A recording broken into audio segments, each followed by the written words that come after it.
Hello, hello, hello. Welcome to Starting the Day the Right Way 5 Minute Devotion for January 11th, 2021.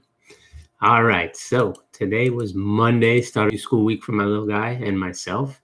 And he hopped onto his computer and a couple of things were going on. Number one, the website wasn't loading up. So he was immediately getting frustrated. I told him to skip on over to the next topic and we'll double back to it. And it happened to be math, and math is one of his favorite subjects. So he wasn't too happy about that. He wanted to start off with math instead of end up with math. But that's all right. But then he got into, what did he get into? Some social studies. And he was trying to copy and paste a picture because for vocabulary words, he has to come up with a picture and represent it. So he was having trouble. His iPad would not copy and paste it. And he was getting frustrated. He's like, oh, I'm going to hit this stupid thing. I'm going to break this stupid thing. And so, I had to break away and we had to have a little conversation about how important our words were and how there's power of life and death in the tongue. And he's like, well, what do you mean? I said, well, listen, if this is frustrating you so much, you have a couple of different options. You can walk away, take a quick 5-minute break and come back and we'll see if it's working any better. Otherwise we can, keep on working through it. And, we need just to control our words a little bit better. Do you really want to break your iPad and have no iPad? Do you really want to kill your iPad? Do you want to punch it so bad? And he's like, no. And I said, I know that too. But you need to understand what you speak is very, very, very powerful. And sometimes we even word curse ourselves without even realizing it, right? And so after we dealt with that situation and got him back on track and later had a little time to spend with God, he led me to James chapter 3, a very well-known verse about our tongue. And this one comes from the Message. So here we go. Don't be in any rush to become a teacher, my friends. Teaching is highly responsible work. Teachers are held to the strictest standards, and none of us is perfectly qualified. We get it wrong nearly every time we open our mouths. And if you could find someone whose speech was perfectly true, you'd have a perfect person in perfect control of life. A bit in the mouth of a horse controls the whole horse. A small rudder on a huge ship is the hands of a skilled captain sets a course in the face of the strongest winds. A word out of your mouth may seem of no account, but it can accomplish nearly anything or destroy it.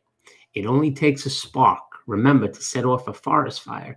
A careless or wrongly placed word out of your mouth can do that. By our speech, we can ruin the world, turn harmony to chaos, throw mud on a reputation, send the whole world up in smoke, and go up in smoke with it. Smoke right from the pit of hell. This is scary. You can tame a tiger, but you can't tame a tongue. It's never been done. The tongue runs wild, a wanton killer. With our tongues, we bless our God, our Father. With the same tongues, we curse the very men and women he made in his image. Curses and blessings come out of the same mouth. My friends, this can't go on. A spring doesn't gush fresh water one day and brackish the next, does it? Apple trees don't bear strawberries, do they? Raspberry bushes don't bear apples, do they? You're not going to dip into a polluted mud hole and get a cup of clear, cool water, are you? All right, so the tongue, a very small piece of organ in our mouths, but yet it is so powerful, right? It has the power of life and death. From a teacher's point of view, I've often told my students, even within the classroom, when they're getting on each other, listen, and I'll give them this example. You can't always take back what you said. Well, yes, I can apologize. Yes, you can apologize and you can ask for forgiveness, but the words themselves are still out there, right? It's almost as if you take a pillow, cut it open and go drive 55 miles an hour and then go try to pick up every feather.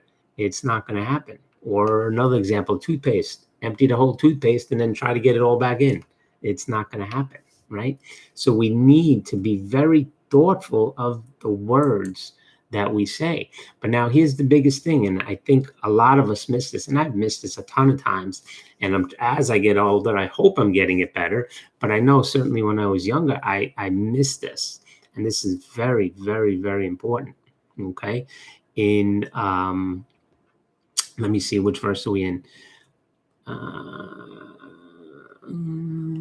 There we go. Verse 7 or 9, sorry. Okay. The tongue runs wild, a wanton killer. With our tongues we bless God, our Father. With the same tongues we curse the very men and women he made in his image. We forget that a lot. Okay, that each one of us are made in the image of God. And when we go cursing other people, we are cursing a creation of God. I hope that gets you as much as that gets me. Now, it took me a while to learn it. By no means did I get that in my younger days. But think about that the next time you curse somebody or get harsh feelings about somebody, almost that you don't want them around anymore, or you wish the worst possible case scenario upon them. They're a creation of God. Okay. And not only are you word cursing them, you're word cursing your creator. So think about that.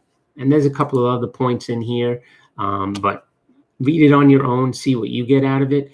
But that, to me, was the thing that stood out. We need to not be cursing God's creations. And then the other aspect of that, before I go, is when we word curse ourselves and say things like, I'm never going to be able to overcome this, I'll never be able to do that, we're word cursing ourselves. And guess what? We're creations of God too. So now we're cursing ourselves and we're cursing God's creation. So it works in both circumstances, when you curse yourself and when you curse others. So be careful. Think before you speak. There is power and death in the tongue, whether you believe it or not. There are countless examples of how the power of the tongue has brought about change. All right. Hope it was a blessing. Have a great night. Bye-bye.